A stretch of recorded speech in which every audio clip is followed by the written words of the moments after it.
Dimmi cosa serve per vivere un amore, per liberare il cuore dal peso che ho. Tu che sei come me, senza parlare, mi stai portando dove non siamo ancora stati mai. Sembra tutto nuovo vicino a te, dammi la mano e vedrai dove andrai.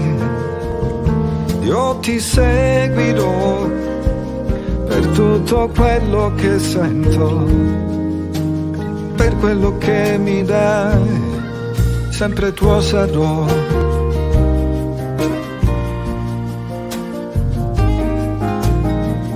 Ogni cosa che vive muore, poi rinasce altrove, così come fa un fiore. È lo stesso per noi, quante volte l'ho fatto già per non morire. Non resta che cambiare per diventare come sei. Ora io ci provo, ma non lo so se poi da solo ce la farò. Tu lo sai, io ti cercherò lungo le strade nel vento, ovunque tu sarai, io con te sarò.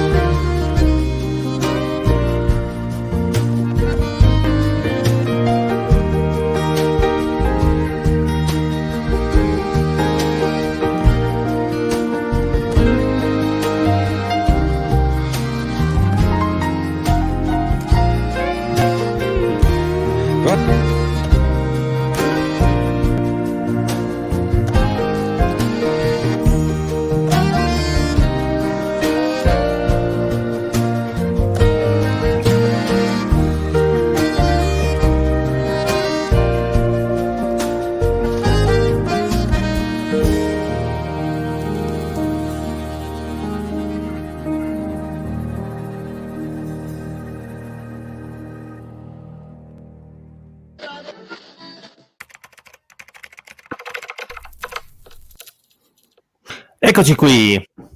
Buonasera, buon pomeriggio. Buonasera a tutti.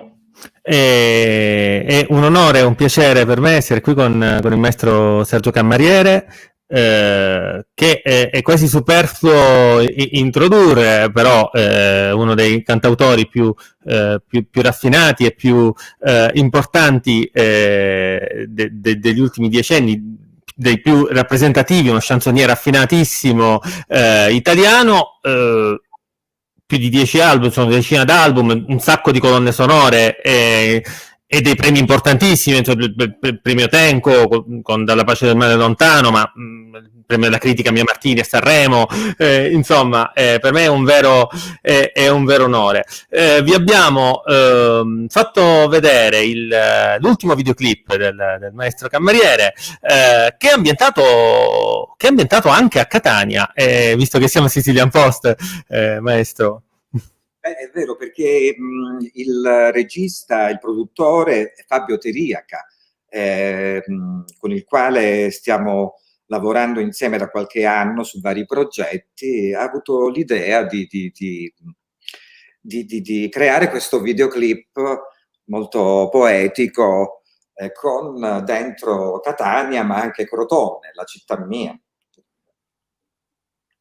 Ecco, sono due città che hanno forse anche molto in comune, però questo videoclip ha uno sguardo molto nostalgico, cioè siamo negli anni 60, immagino, dallo sbarco sulla Luna, no? Cioè la fine degli anni 70, fine degli anni 60.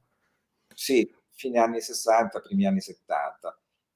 Poi in realtà quando sono partito da Crotone io sono andato a Firenze, non sono andato certo a Catania, però è bella l'idea, anche perché con Fabio abbiamo fatto tante cose insieme. Per esempio un cortometraggio che si intitola 12 Minutes of Rain, con le mie musiche, 12 minuti di pioggia.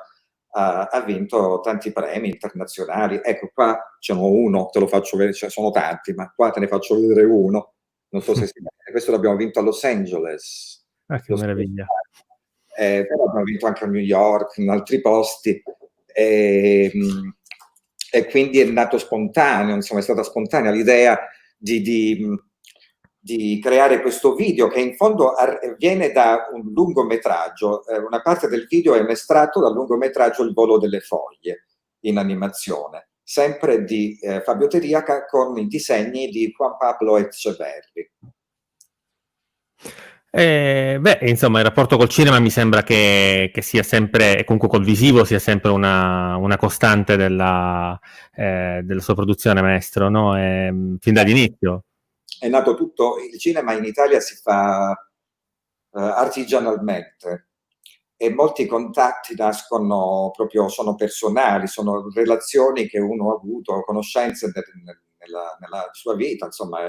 Quindi i registi, le persone con le quali ho collaborato sono arrivati sempre tramite amicizie, comunque tramite degli incontri.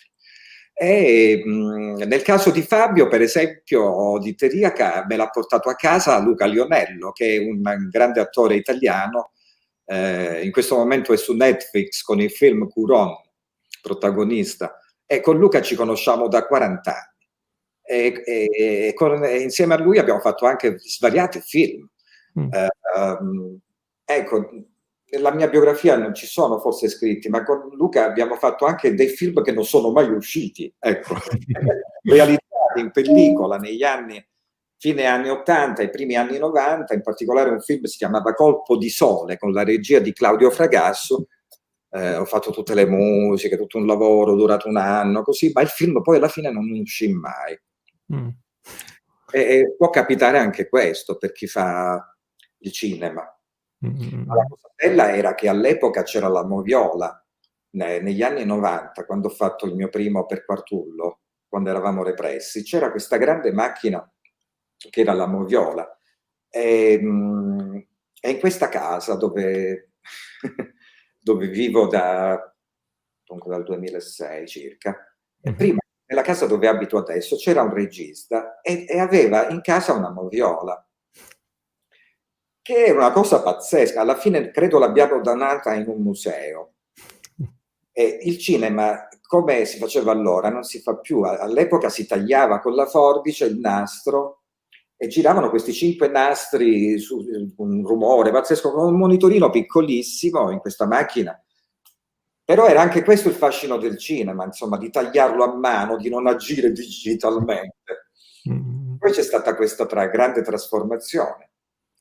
E quindi c'è stata un'evoluzione da una parte, quella tecnologica, ma forse anche un'involuzione per quanto riguarda i contenuti e la qualità. È accaduto qualcosa di simile anche alla musica, no? Ma in tutte le arti. Parliamo dal cinema alla musica. Lancio una breve clip, magari la commentiamo insieme, parlando del suo percorso da cantautore.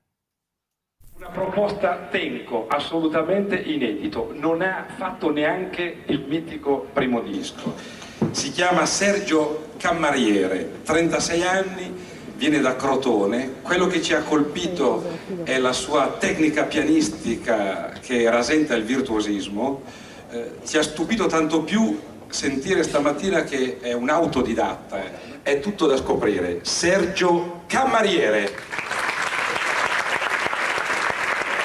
Tempo, perduto tempo, piazza Navona come altri 100 giorni di vento, vento e fontane segnano il tempo con le campane.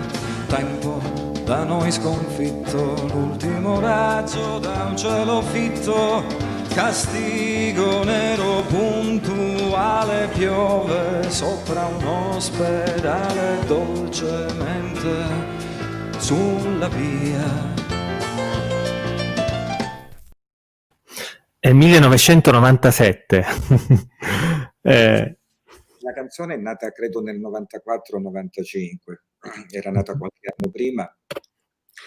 e ebbi l'idea così, all'epoca si suonava al locale. Il locale era era un'officina musicale qui a Roma, dove tanti cantautori della seconda generazione, quella dopo Venditti De Gregori, hanno calcato il palcoscenico del locale. Il locale era molto piccolo, c'erano solo capienza massimo 100-150 persone, eppure lì ci siamo esibiti tutti. Ed è stato quello il posto dove suonavo sempre questa canzone, no? E, cosa volevo dirti? Anche un'iconografia molto romana, no? Questa canzone, cioè Piazza Navona. Come altri 100. Ricordo che a Lauzi piaceva tanto, a Bruno, perché gliel'avevo fatta ascoltare in anteprima, come molte mie canzoni, e questa gli piacque tanto. Beh, cioè, innanzitutto è nata da un componimento metrico, perché Roberto Kunstler aveva scritto tempo perduto, tempo, no, sì, tempo perduto, perduto tempo, aveva scritto questa frase. Quindi io ho tolto un perduto per farlo entrare in questa ritmica a 5 quarti e poi piano piano costruimmo questo bellissimo manifesto, questa canzone, che un po' mi rappresenta. Ma appunto al locale io incontrai Roberto Gatto, e Roberto Gatto all'epoca era uno dei più grandi jazzisti, lo è sempre stato, un grande batterista, ha suonato con i più grandi, e gli chiesi: ti fatti di fare una session, una registrazione nel tuo studio con queste canzoni? E appunto a lui piaceva l'idea di suonare questo 5 quarti, che era inusuale, e poi altre canzoni mie che erano swing, registrammo Notturno Swing, Cantautore Piccolino, Dalla pace del mal lontano. Registrammo tutti questi brani perché nel 96, quando accadde appunto questo incontro con Gatto, già esistevano queste canzoni. E venne fuori una cosa carina, cioè Gatto chiamò un contrabbassista allora giovanissimo, che era Luca Bulgarelli, l'attuale mio contrabbassista, che anche lì al Premio Tempo è con me nel 97. E nacque questa specie di suono da trio, cioè nel senso di suonare queste canzoni accompagnandomi, suonandole proprio dal vivo. Infatti poi l'album che ho realizzato anni dopo, Dalla pace del mare lontano, è una fotografia di 2 giorni che ci siamo messi in studio, l'abbiamo suonato in diretta il disco, no? E lì al Tenco avevano riconosciuto questa forza, l'idea, questo impatto di questo pianista che canta, non ce ne sono tanti in giro, noi conosciamo solo Paolo Conte, non ne conosciamo altri che suonano così. Ma sei veramente a suonare? Ho detto: guardate, sono io a suonare. E quindi l'anno dopo, nel 97, mi invitarono, grazie a Roberto Coggiola, che era del direttivo del Premio Tenco e ci tenne tanto a questa candidatura. E beh, io poi conservo un film bellissimo, perché questo è quello che si è visto in TV, in televisione, ma io avevo con me la telecamera, quindi ho ripreso, credo, 5 videocassette da 90 minuti. Quindi potete immaginare, c'è solo un film che riguarda il Premio Tenco 97. Chissà se un giorno le metterò le mostrerò queste cose, insomma, le farò vedere. Intanto stiamo scrivendo il libro, che è fondamentale, con Cosimo. Parliamo di questo. Sì, con Damiano D'Amato siamo quasi alla fine, perché abbiamo fatto anni 60, 70, 80, siamo agli anni 90, a metà anni 90. Il libro racconterà la mia vita, la mia biografia, non è romanzato, c'è tutta la verità, fino al 2002, cioè fino a Sanremo, fino prima di Sanremo, perché poi del dopo, del Sergino famoso, credo non gliene freghi niente a nessuno. Quindi abbiamo voluto raccontare tutta la parte prima. Però servirà molto quello che abbiamo scritto per fare ordine anche in questo mio archivio video, che è immenso, cioè è veramente pieno di cose. Sanremo è stato il momento che ti ha portato la notorietà anche a chi non ascoltava il jazz o non ascoltava gli artisti al Tenco, chiaramente. Ecco. Ne hai fatti 2 in gara e altre volte da ospite, cioè, però si dice non c'è 2 senza 3, ci torneresti? Sì, io la canzone ce l'ho sempre per Sanremo, poi è da un po' che non mi chiamano. forse capiterà.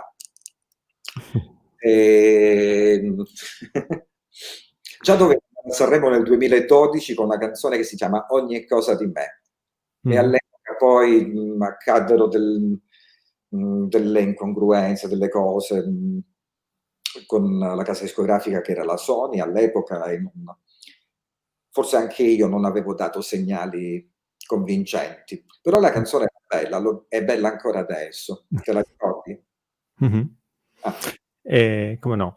Senti, qui vedo c'è un sacco abbiamo un sacco di commenti qui, ovviamente di varie persone che ci stanno seguendo e che quindi ti salutano. Vedo che qualcuno, quando parlavi di Notturno Swing, forse non so se allude al fatto che noi questo brano discograficamente l'abbiamo ascoltato molto dopo.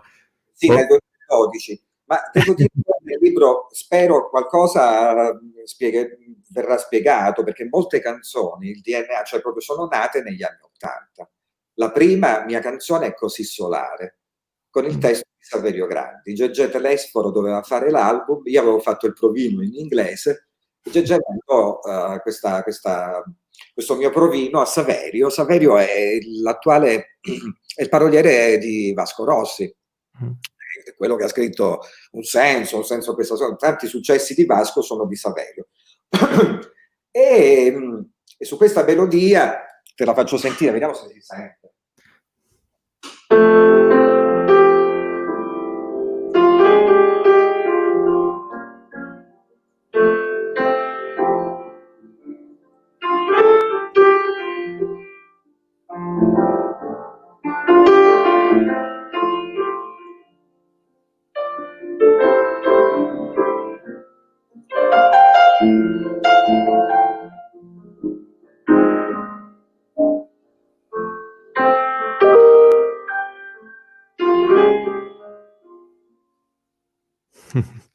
Arriva il suono. È una melodia degli anni '80. Sì. Poi un'altra canzone è nata sempre subito dopo è Fermi piano. Fermi piano sarebbe la prima stesura delle Porte del Sogno. È nata nel '90.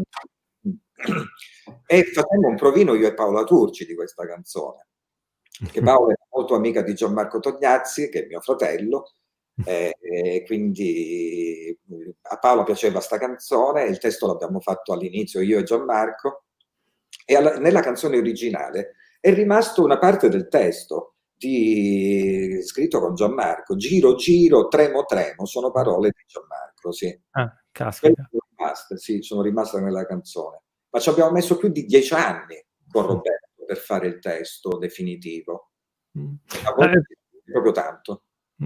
Capita quindi abbastanza spesso che le canzoni abbiano gestazioni così lunghe, evoluzioni così lunghe.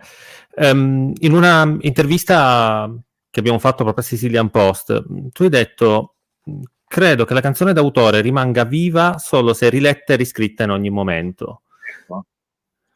Beh, per noi jazzisti che improvvisiamo è più semplice, più facile, però è chiaro che va riletta, quella è la sua forza, sta nell'interpretazione. Lo chansonniere in fondo fa ogni volta una performance diversa. Io penso a Becot, a Jacques Brel, così, ecco, non è una musica creata su un click o su un sequencer o su una griglia che rimane sempre piatta su quel tempo, no? Come siamo poi abituati a fare la musica ultimamente. Sebbene devi sapere che anche i Beatles usavano il click negli anni 70. Era uno dei pochi gruppi che non suonava proprio liberi. Loro registravano con il click. E hanno avuto ragione anche loro, perché vedi, a distanza di 60 anni ancora ascoltiamo la musica dei Beatles, che ha un bel suono.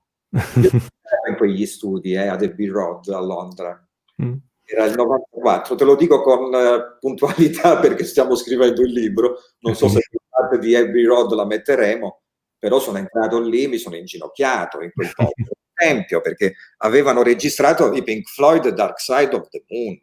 No, Wish You Were Here l'hanno registrata lì ad Abbey Road Studio. Certo. viene in mente, mentre i Beatles registravano Sgt. Pepper, i Pink Floyd approcciavano il loro primo album proprio lì a Londra, Abbey Road, quindi insomma capisco un po' cosa può essere il significato. Parlando di incontri, di collaborazioni, lancio un'altra brevissima clip. Questo è proprio un bootleg, per cui mi sa che non lo hai visto.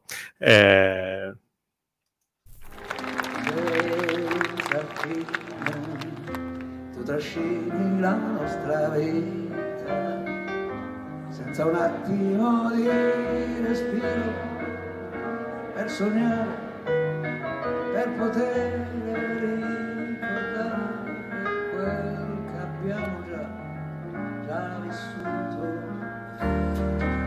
senza fine.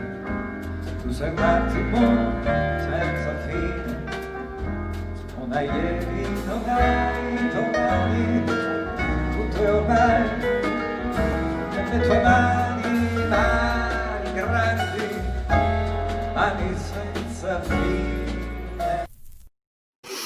E allora, confrontarsi con Gino Paoli e appunto reinterpretare anche una canzone, in questo caso come Senza Fine. Evergreen senza tempo. Evergreen incredibile. Ne parlavamo proprio con Paoli, con Gino tempo fa, perché Carmichael, uno dei più grandi compositori americani, Yogi Carmichael, quello che ha scritto Georgia on My Mind, ha scritto dei grandi capitoli di grande musica. E all'epoca scrisse alla casa discografica di Gino Paoli negli anni 60 per dire che questa canzone Senza Fine era un evergreen senza tempo, e si complimentava per questo suo brano, che in effetti è geniale. E come gran parte del repertorio di Gino, poi io ho amato profondamente un album di Paoli che si intitola I semafori rossi non sono Dio, dove lui cantava le canzoni tradotte di Juan Manuel Serrat. Quei brani mi sono entrati nel cuore. Ci sono brani come Tio Alberto, c'è Il Manichino, non so se conosci questi pezzi, sono pezzi molto belli, sono quei pezzi che dal vivo vengono sempre meglio, ecco. E con Gino niente, cosa posso dire? C'ho anche tra l'altro un piccolo documentario. In questi giorni di quarantena ho montato un piccolo film che dura credo 25 minuti di uno dei nostri incontri, quando andammo a Calcata a registrare il video, più parti di studio a Napoli, quando registrammo Cyrano, la canzone che è nell'album.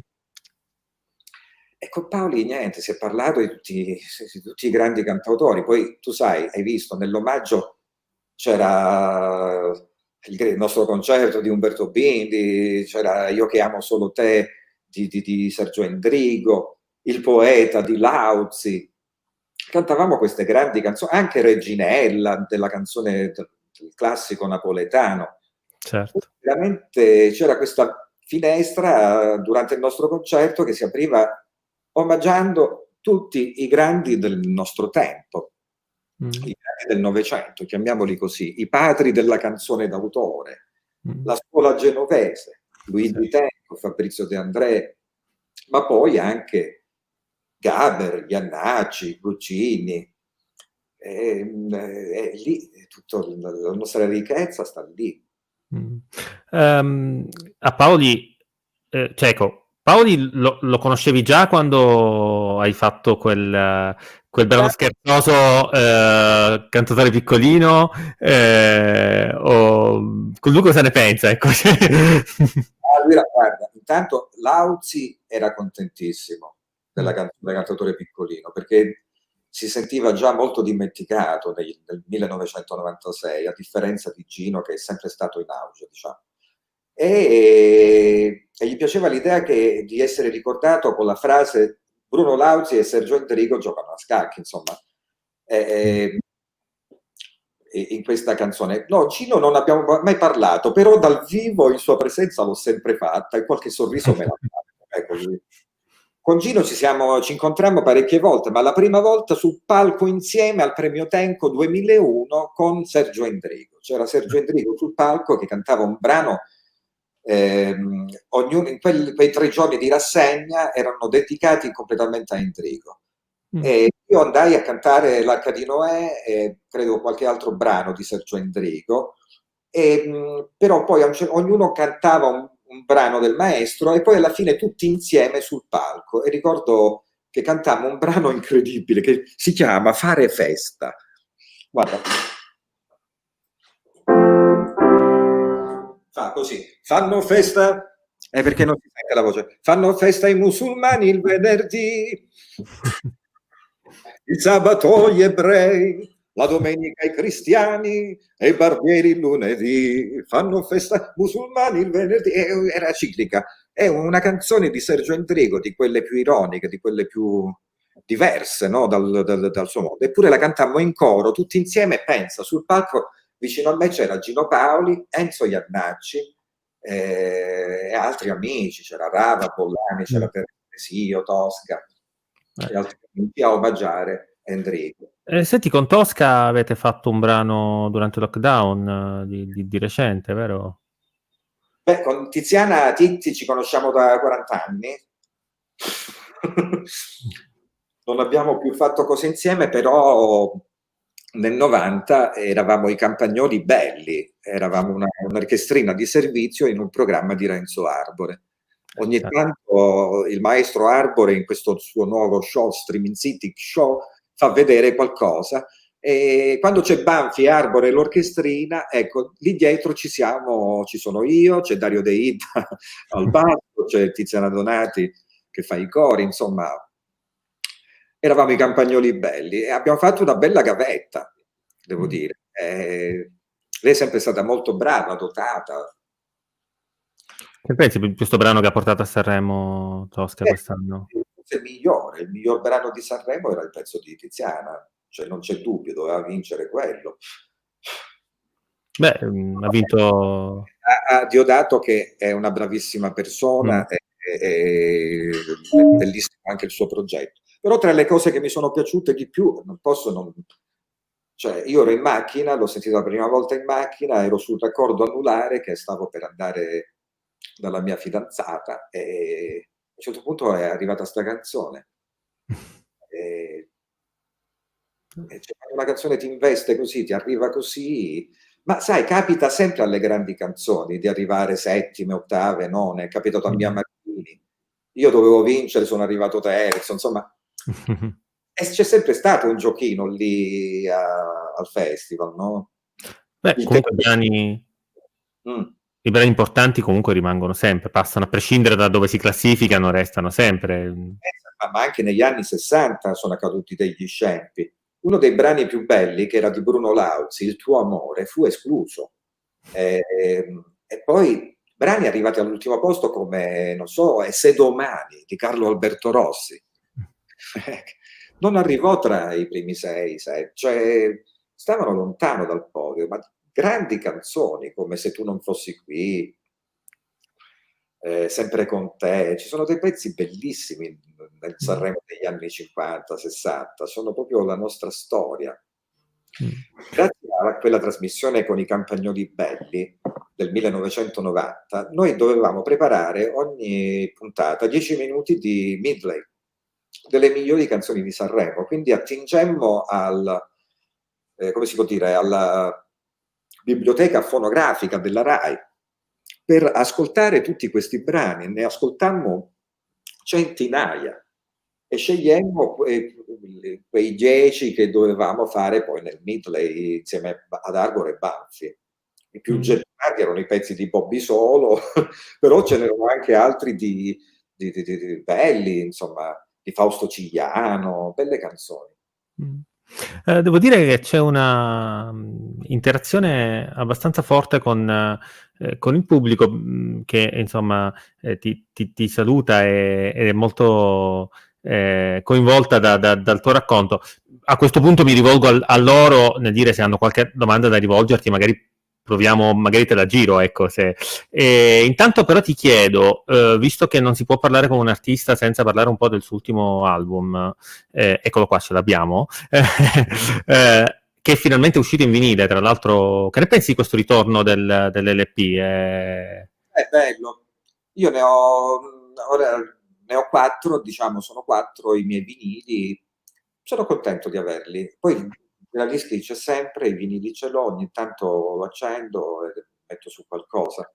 Anche c'è quel sapore di analogico che ho 2 casse Tannoy, Red, non so se hai idea. Quindi il rock spara bene, anche la musica classica. No, ma Posso metterlo a 1/10 del volume, perché se lo metto un po' più alto qua tutto il no, penso che presupponga anche molti giovani stanno tornando al vinile, ed è interessante anche perché presuppone un ascolto più attento, cioè in qualche modo tu se metti un LP devi starci attento, lo devi curare, non è che lo metti giù e metti play e te ne vai a fare altro, ecco, quindi penso che quando c'erano i vinili non c'era ancora il telecomando, non esisteva. Un santino che tu premevi e i miei ricordi vanno a una televisione in bianco e nero che ancora non era a colori. Addirittura ti parlo del primo canale, perché il Rai 2 ancora non c'era. A un certo punto, quando partì il secondo canale, che era sempre in bianco e nero, accadeva una cosa geniale in quegli intermezzi musicali, proprio nei caroselli che facevano sul 2. Mentre su Rai 1 c'era il carosello, su Rai 2 si chiamava intermezzo e c'era questa musichetta. Vediamo se la senti.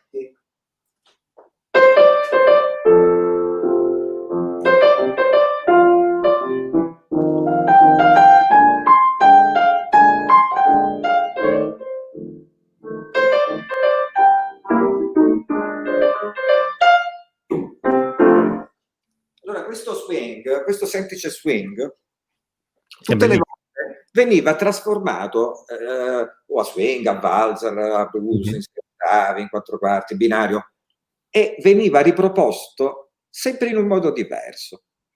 Cioè, quindi il pubblico veniva catturato non solo dalla sigletta che cambiava, ma anche dalle pubblicità che c'erano.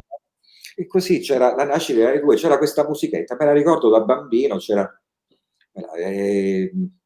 come un'altra cosa che passava sempre era Stanlio e Olio, le comiche, Chaplin, Buster Keaton, era una televisione diversa. E crescevo e in questa televisione vedevo il grande teatro, vedevo i grandi varietà, Antonello Falqui, cioè, dove c'era un'orchestra vera che suonava dal vivo, con i cantanti dal vivo. Anche prima tu parlavi di Sanremo negli ultimi 10-15 anni si è un po', non voglio dire imbastardito, non si può dire, però essendo accaduto, essendoci stata questa evoluzione tecnologica, piano piano anche gli artisti hanno cominciato a non suonare, cioè a suonare su delle basi, come se fosse un grande karaoke fatto bene, con un'orchestra che ci suona sopra, ma sotto c'è sempre un sequencer. Certo. Io l'ultimo festival che ho fatto con Nina, ricordo bene che avevamo il click in cuffia, ma non solo il click che fa, c'è il battito proprio tipico del metronomo, no, ma c'era proprio una persona che diceva 1, 2, 3, 4, anche fastidioso, no? Che dentro la canzone senti questo for esterno, no? Però tutti i cantati, tutti hanno una sequenza, nessuno fa più il brano dal vivo. Cioè, il brano dal vivo fatto proprio che uno lo suona, un maestro, tutti insieme, cioè, no, lo fanno ancora i jazzisti, dai. Non si fa più, e questo è una roba che è incredibile. Poi è il festival della musica italiana, ma alla fine comunque tutti collegati a questa sequenza.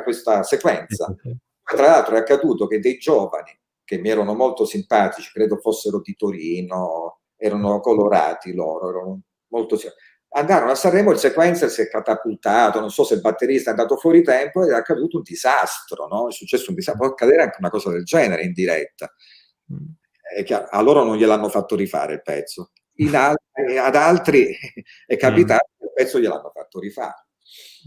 Il problema dei sequencer c'è molto anche nei concerti, cioè non soltanto a Sanremo, purtroppo ormai, cioè, vedo, cioè io, una cosa che si vedeva bene nel video nel bootleg di prima, è che sostanzialmente tu lì fai il capobanda e ti metti d'accordo con il tuo batterista mentre Paoli canta per capire l'attacco e tutto il resto. Cioè, queste sono dinamiche che con le sequenze tutto inquadrato, no? Però sono anche magie che per lo spettatore sono anche belle da vedere, da odorare, no? C'è da capire un po' come funziona. È stata la trasformazione poi della musica, quando con i talent è diventata la musica che appare, cioè l'apparenza e non più la sostanza.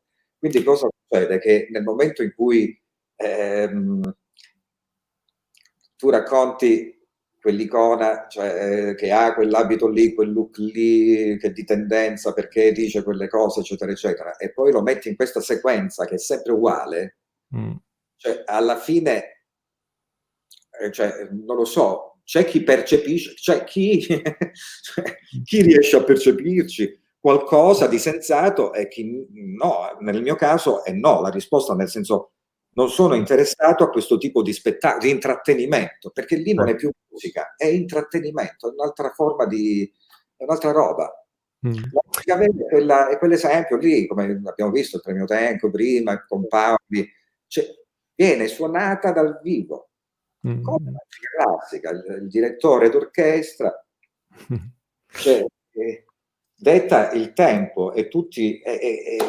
guarda, voglio consigliare ai nostri amici che ci seguono dei libri fondamentali. Il Fido Maestro Sostituto di Teodoro Adorno, La comunicazione della musica. È molto tosto, però ne vale la pena per chi vuole approfondire.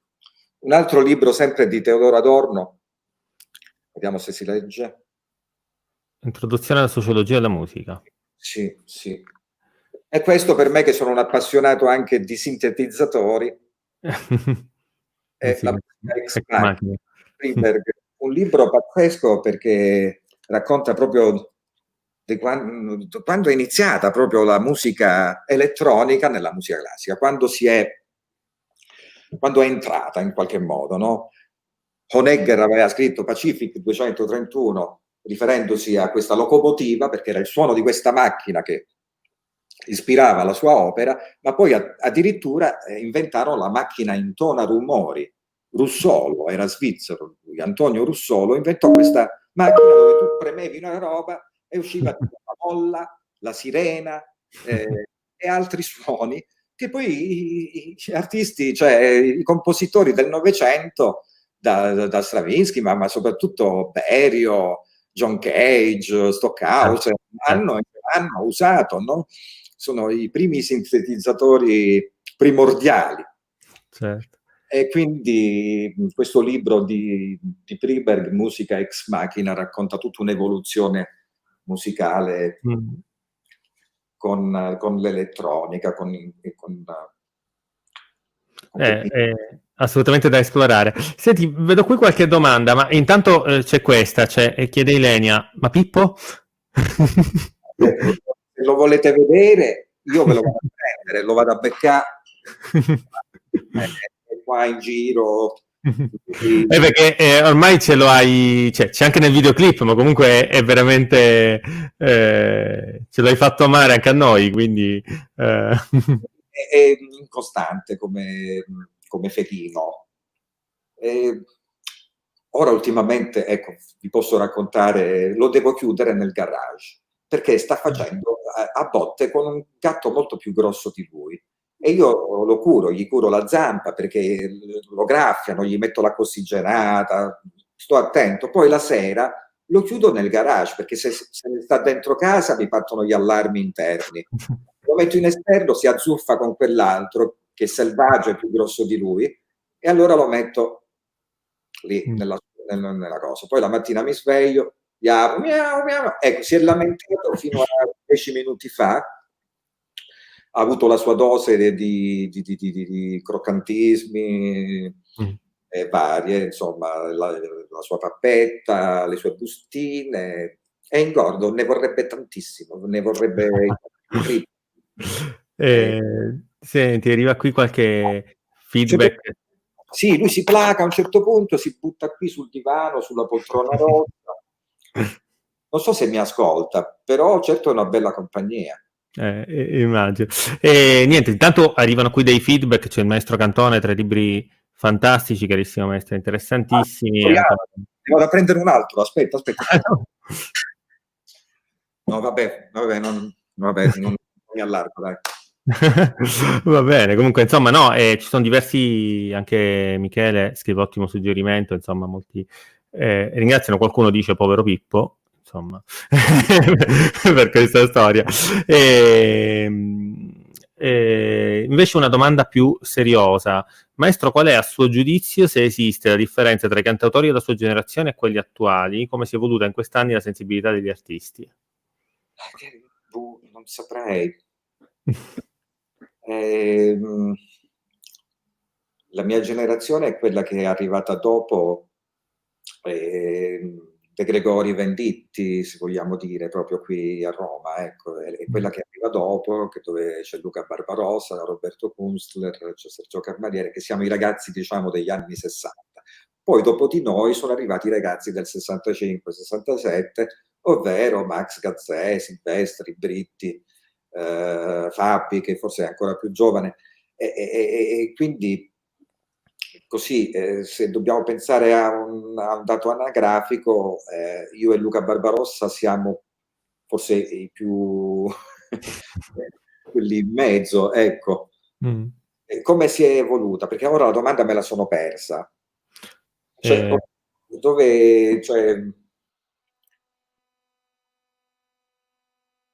c'è una grande differenza sicuramente.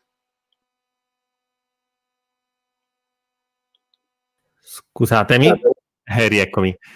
Qualche problema ce l'ho anch'io ogni tanto col digitale. Allora, eccola qua, l'ho ripescata. Joshua Nicolosi.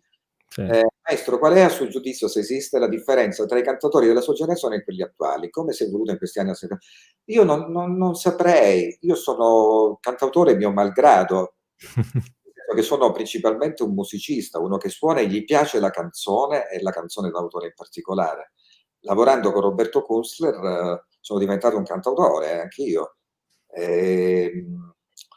Però ecco, questa domanda andrebbe rivolta anche a lui, per dare una spiegazione più concreta, più... Certo, il volto di Cammariere cantautore è imprescindibile dalle parole di Roberto Kunstler. Cioè... occasioni, poi in fondo anch'io sono autore, scrivo anch'io delle parole, le mie prime canzoni le ho scritte io, anche se poi non le ho mai pubblicate. Sul libro scriverò anche di questo e il perché. Però diciamo che la grande musa ispiratrice è sempre la poesia, ecco, la poesia che arriva dall'universo, arriva dal cosmo, arriva dalla natura. E quindi il poeta percepisce, mette in metrica quello che raccoglie, no? Stessa cosa accade un po' in musica, quel senso immaginativo, ispirativo, intuitivo che ti dà la natura intorno a te, i luoghi dove sei nato, no? Dove ritorni. Cioè, per esempio questo video con Tesarò racconta questa nostalgia in fondo, no? Anche se sei stato successo, però il legame con la tua terra c'è sempre. E quindi sono fonti di ispirazione sicuramente tutto questo. Rosalda Schillaci ti chiede: testi e musica assumono un'ottica assolutamente poetica quando dedizione, cura e passione si rispecchiano in componimenti senza tempo. Quali sono, maestro, i suoi autori di riferimento? Letterari o musicali? Perché sono due... sì, quello che dicevo poc'anzi, cioè la poesia, no? In qualche modo. Dei mondi incredibili. Mi piace ricordare la poesia di Sandro Penna, di Ungaretti, di Montale, insomma, c'è tanta poesia che in qualche modo mi appaga. In musica mi sembra che ci siano anche dei grandi del jazz tra i tuoi riferimenti. Per esempio, hai aperto molti concerti suonando My Song di Keith Jarrett, no? penso sia un tuo riferimento, o no? Jarrett è il mio grande amore, il mio grande pianista del cuore. Mm. E ho suonato tante cose di Jarrett, ne sono una così, vediamo, Grazie. vediamo se si sente, si sente? Faccio un pezzo di Jarrett che suono raramente.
È arrivato? Che meraviglia! Un pezzo di Jarrett tratto da un suo concerto, forse non so se Losanna o Bremen negli anni 70. Beh, tutte le sue divagazioni pianistiche, cioè lui è veramente, vive la musica e il pianoforte in un modo così viscerale, non ho visto mai nessun altro come lui. Beh, ovviamente non mancano qui gli apprezzamenti e ti ringrazio anch'io per questo bel regalo che ci hai appena fatto. Ecco. Qualcuno chiedeva prima su YouTube notizie su qualche concerto quando si torna a suonare dal vivo? Sono veramente arrabbiato per questa situazione che si sta creando. Ora, finora, i primi 3-4 mesi, va bene, i rinvii dei concerti, ma sta accadendo qualcosa di molto strano. Addirittura oggi Paul McCartney, il grande, ha detto che in tutta Europa, in Italia, l'unico paese dove non rimborsano i biglietti dei concerti, che vogliono inventarsi questa storia del voucher. È errato questo modo di pensare, questo modo di agire, che Assommusica abbia deciso insieme al governo che il rimborso, per esempio, dei biglietti, io ricevo quotidianamente messaggi da parte delle persone che hanno comprato il mio biglietto a Napoli, a Bari, a Milano, a Cremona, ovunque, chiedendomi spiegazioni perché devono avere un ticket attraverso che possono vedere un altro concerto entro un anno, 18 mesi, non so che. Loro vogliono o rivedere Cameriere con lo stesso posto che avevano prima, oppure rimborsate i soldi. Certo. Non c'è questa regola. Poi la situazione è molto offuscata, non si capisce se possiamo suonare o no. Se continueranno a esserci queste norme, queste direttive, in inverno sarà proibitivo suonare, perché se nei teatri la capienza è quella che hanno detto, oltre 200 persone non si può andare, e allora è molto difficile. Io nel mio, cioè cosa posso dire, ho costruito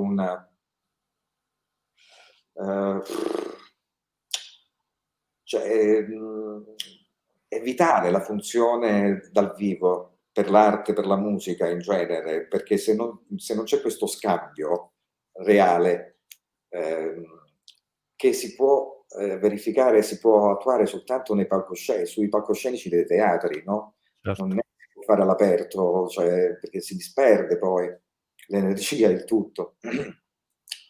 ma se non si trovano le giuste regole, io temo che finirà presto, cioè spero finirà presto questa situazione, che si possa tornare alla normalità per tutti, ma non solo per noi che siamo lì frontline, ma tutte le persone, tutto l'ambiente, penso nel teatro ai sarti, agli scenografi. Ora il cinema, per esempio in America, a Hollywood hanno già ricominciato, hanno aperto già parecchie situazioni, anche in Europa, in Inghilterra, in Germania e in Francia. Non so quando accadrà in Italia. Siamo un po' preoccupati perché le date di quest'estate non si riesce a fare un calendario. Io al momento ho solo 2 concerti, uno il 30 luglio, che è un solo piano, e uno il 20 agosto, tutti insieme, credo in provincia di L'Aquila.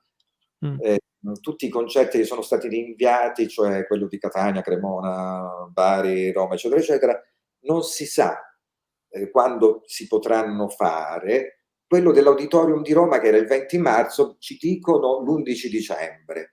Ma se si continua così, credo che l'11 dicembre non sarà possibile, perché se rimane questa regola delle 200 persone, agli organizzatori non conviene proprio fare il concerto. Hanno messo in crisi tutto un sistema, l'industria dell'arte. Io ringrazio intanto l'IMAIE, il nuovo IMAIE e la SIAE che ci danno un sostegno, un aiuto, ma non è una situazione che può durare più di tanto. Ecco, dobbiamo trovare il bando della matassa, ritornare alla normalità al più presto. E la mia preoccupazione è che il pubblico, quello che sono gli abbonati, quelli che fanno il teatro, cioè i teatri normalmente sono gli abbonati, e gli abbonati sono i pensionati spesso, ai quali abbiamo messo questa paura, cioè hanno una paura di uscire, hanno il terrore. Però non tocchiamo questo. Noi speriamo anche che, insomma, che si trovi presto una soluzione, ma anche che e poi diciamo i teatri secondo me dovranno essere sempre più frequentati da giovani. Allora io dirigo un giornale che si chiama Sicilian Post, che ha molti lettori giovani che sono interessati all'approfondimento, alla cultura, anche al teatro, ce ne occupiamo parecchio, quindi non è vero che le nuove generazioni non sono interessate, non vanno. C'è un interesse. Chiaramente parliamo di una nicchia, ma le nicchie sono quello che ci salva, no? Cioè alla fine della fiera. Colgo una domanda di un commento di Michele Creazzola, dice: siamo sempre il solito paese, c'è poco da dire. Mi viene in mente una cosa. Allora, molte delle tue canzoni si soffermano su sentimenti più alti, pensa all'amore però per esempio se non sbaglio è in Carovane, che è un tuo disco molto sperimentale, però c'è anche, cos'era, Paesi di Finti, mi pare che stesse lì, un po' di satira sulla società l'hai fatta, no? Anche Non c'è più limite. Sì. Di quell'album, sì, raccontano, si va un pochino più sul sociale. Ma in fondo il tema dell'amore è così ampio, così bello, che è quello che mi attrae di più, l'ambito amoroso, anche perché poi il mio grande riferimento era Luigi Tenco, e anche Luigi Tenco scriveva canzoni di protesta come Bla Bla Bla, e via dicendo, Se ci diranno, però viene ricordato per Mi sono innamorato di te, vedrai, ho capito che ti amo. Tu non hai capito niente. E quindi mi piace molto questa intimità. Ok, c'è anche chi commenta qui che sto vedendo i commenti qui, chi loda il fatto che tu si sia schierato dalla parte degli ascoltatori e del discorso che facevi prima anche sui voucher. Ammetto, io sono uno dei tanti acquirenti di Paul McCartney, cioè sono uno di quelli che sta lottando anche lui, perché magari ho comprato quello e non voglio andare a sentire un'altra cosa, cioè questo fra un anno e chissà quando.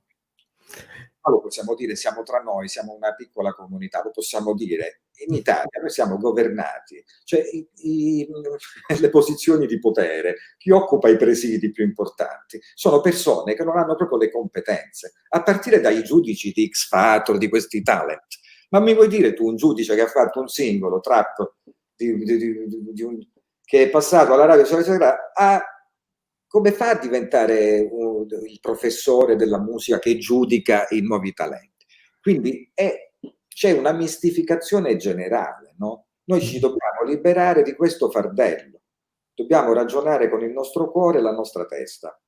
E quindi la musica ce la dobbiamo andare a cercare facendo una ricerca, facendoci dare i giusti consigli, che sia della musica classica, ok, iniziamo dai quartetti di Beethoven, sentiamo le sonate, passiamo dalle sinfonie e andiamo diretti a Chopin, va bene?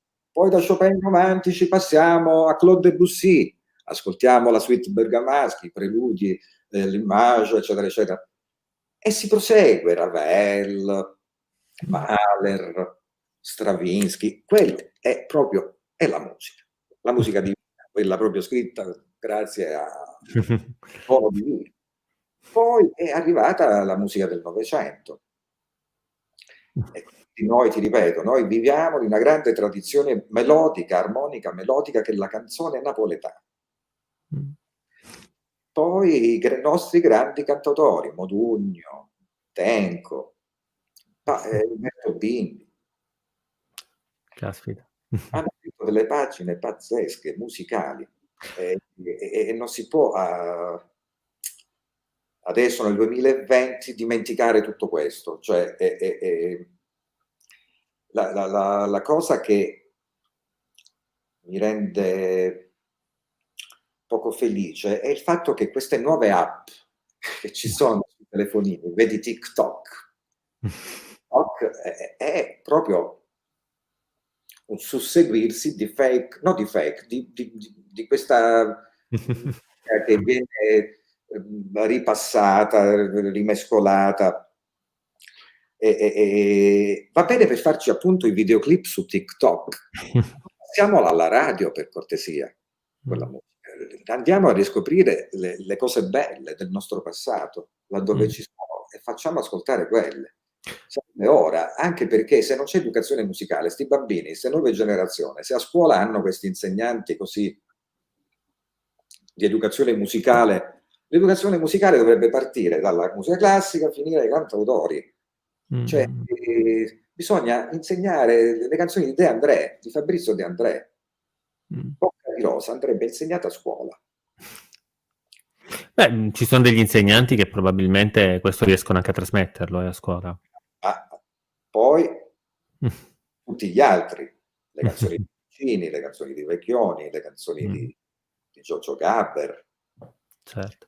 E senti maestro, tu hai già annunciato che uscirai con un nuovo disco di piano solo? Sì, dobbiamo decidere ora, in questi giorni faremo delle riunioni e capiremo se uscirà prima il disco live del Sistina, che abbiamo trovato questa bella incisione del 2003 con Fabrizio Bosso, Olen Cesari, tutta la mia band, Ariano, Bulgarelli e Aggiage. Ne faremo un disco sicuramente, e quindi devo capire se il disco di piano esce prima o dopo questa operazione. Nel frattempo abbiamo scritto delle belle canzoni nuove e spero nel giro di un anno e mezzo di fare un nuovo album. Ma il piano solo sono inediti o...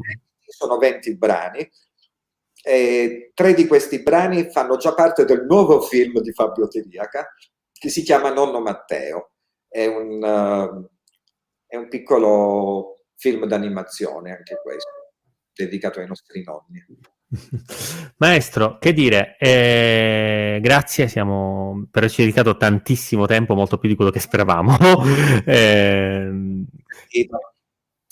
Va bene, vi abbraccio forte, buona musica a tutti e speriamo di vederci presto a un concerto e che si possa tornare liberi come prima. Grazie, grazie.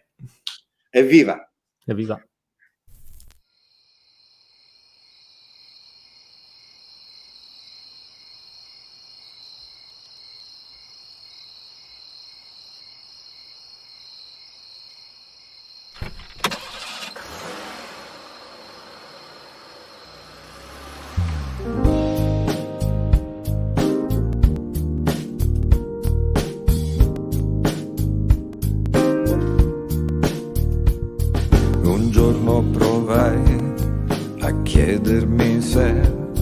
davvero ci vuole tanto per fare di noi qualcosa che poi potremmo chiamare amore.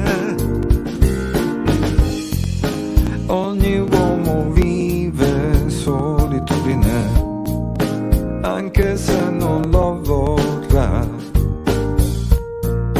come neve al sole, poi tutto si scioglie tra le nuvole. E non so dire di più, io non lo so, io proprio no. Tu lo sai come fa il vento, ogni momento, da sud a nord. Tu prova a sorridere un po', e forse allora questo sogno alibi del mondo sarà la fine di tutti i guai.